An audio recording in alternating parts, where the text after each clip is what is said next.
Hello friends, and welcome to day 2 of making a bodice. But for you guys, it's day 1 because this was day 1. There's nothing really necessarily wrong with this bodice except for the fact that the shoulders don't fit.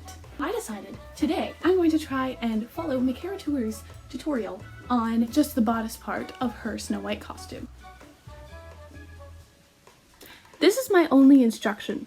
Good luck to me. By the way, by only instruction, I meant for the pattern, not for the entire bodice. I personally don't have that much fabric, and I don't really want to Micarah right into my project and waste fabric because I don't have any replacements. And drawing out a pattern piece, if it's too small, at least I have a second try. So I actually remembered about this big giant roll of paper that my mom had in the basement. So I decided to use that instead, since then I didn't have to tape a bunch of newspapers together. It also had my sister's lovely self-portrait from ages ago. Real hot. The first step was to draw out a pattern using a measuring thingy and laying on it, which was quite effective actually. Then I cut it out so that I could, actually use it. I don't know how well that went, but I hope it fits. My pattern was extremely curly, probably from sitting in the basement, so I just ironed it. I ended up cutting my bodice piece in half because it was not symmetrical, and that really annoyed me.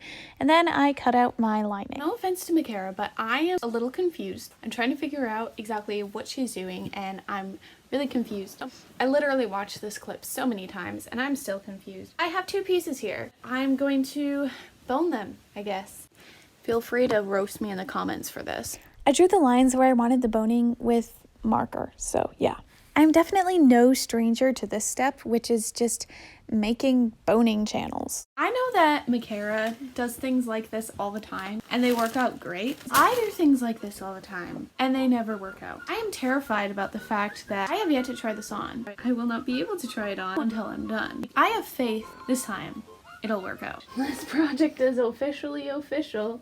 This pink piece of fabric is no ordinary piece of fabric. This is a tablecloth that I got years ago and never used.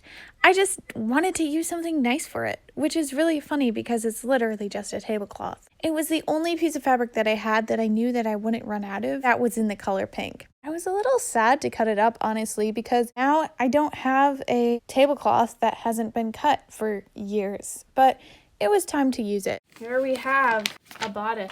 So the next step to making this lovely bodice is to take your boned pieces and attach them to your nice looking outer piece.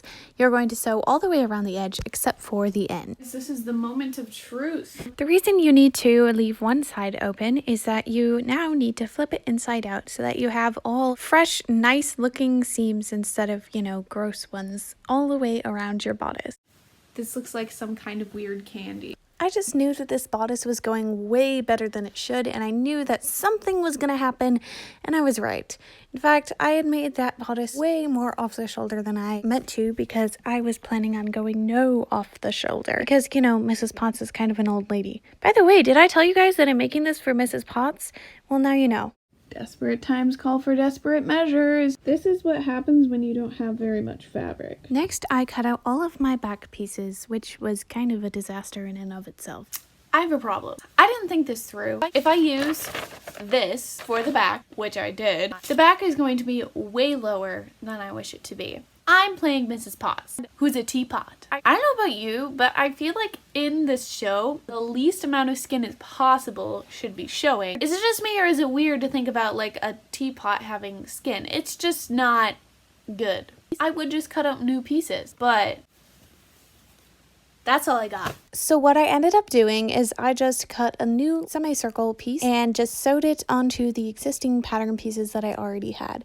I did not do that for the pink though, since it was on the outside and that would look terrible. For some reason, I didn't record any of my sewing for the back panels, but I sewed them, surprise, surprise, and put some boning in them, and then the next step is to pin them together. Honestly, pinning 3 pieces of a bodice together to make it fit you perfectly onto yourself sounds way easier than it actually was. It took me so long to figure this out, and honestly, it didn't even turn out perfectly, so I don't even know, man. So I pinned it together, so it's all pinned. And now I'm going to have to figure out how to take it off without losing any of my pins so I can sew everything together. So, update. This thing is annoying. I was trying to figure out how to do the back. I didn't really want to do a lace up because I just didn't want to. It's really hard to put on. So I decided to make a closure on the sides. I don't have any zippers. I'm doing hooks and eyes all the way down. You're not properly following a Micarah Tewers tutorial until you get blood on your things. One side's done. Well, I just wasted an hour and a half. It didn't work.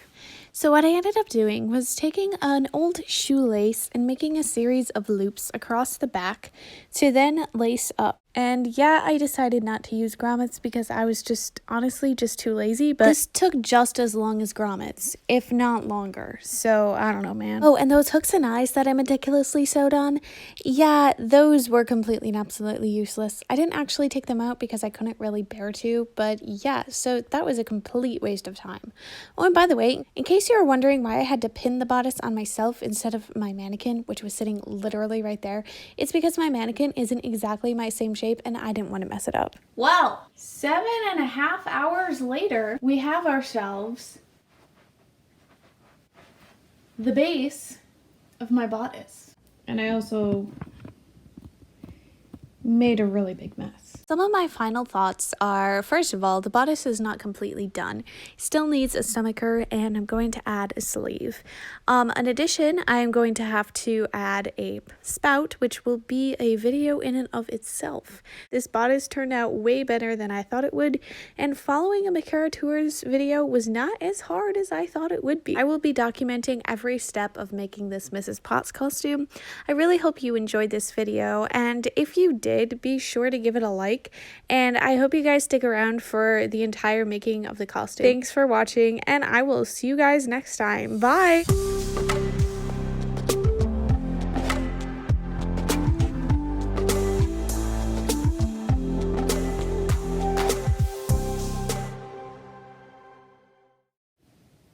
Yay!